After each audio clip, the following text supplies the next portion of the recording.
The majority of my career was spent working for large payment banks around the world, but those payments were made using legacy correspondent banking services. And one of the core issues with that is the inherent cost. What we need today is a unified system that is both capable of handling these legacy type setups and future up and coming trends and methodologies.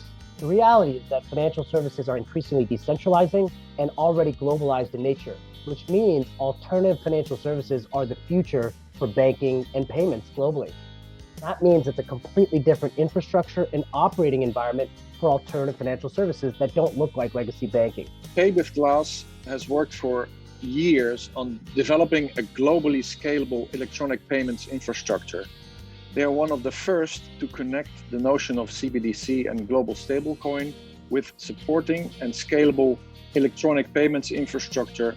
CBDC is, of course, something that will change the nature of money and bring central bank money into a digital form, primarily for consumers initially. So Project New Era is the UK's only pilot, the first pilot, to test the retail CBDC design and infrastructure.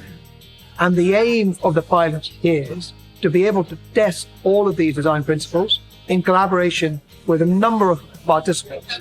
This consortium is the first effort I've seen ever that actually takes an ecosystem approach and looks at core infrastructure. It's really redesigning how financial services and the issuance of value and the transaction of that value for anyone and anything can happen. In the old world, we have done a lot and we came a long way to do it, but there are still lacking efficiencies and interaction points that I believe that this pilot better could address. We're very keen as members of Parliament to see utility cases coming forward and those being tested out. It's really on the private industry to figure out what works. Consortium members will become part of the paywith.glass family. And through that ecosystem, which will evolve over time and continue to evolve, and will become more efficient with the more consortium members that join. That is truly the power of paywith.glass. Be useful to see how the pilot can feed into the regulators' thinking on how they want to take regulation forward. paywith.glass will enable execution of payments truly across the world, seamlessly and in real time.